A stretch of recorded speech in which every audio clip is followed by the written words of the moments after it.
ինչ են, այսպես ասած, ուզում ցույց տալ, արդյոք իսկապես օբյեկտիվ են այս դիտարկումները, արդյոք իրենք այս բանին փաստացի ավելի լավ են կառավարում, որ հնարավորություն են տալիս, որ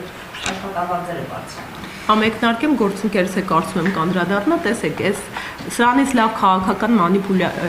մանիպուլյացիա կարծում եմ չի կարող լինել, հա, սա հերթական պոպուլիստական զրույցներ, ինքս հետևել եմ այդ հանդիպմանը, ինչ ահա երկրի գործադիր իշխանության ղեկավարը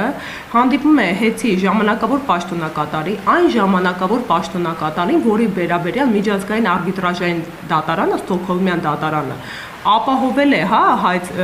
դիմումը Կարապետյանների ընտանիքի եւ ըստ էության հստակ արձանագրել է, որ ՀԵՑ-ի հետ կապված ողջ իրավական գործընթացները պետք է դադարեցնեն, որովհետեւ այս ժամանակավոր պաշտոնակատարը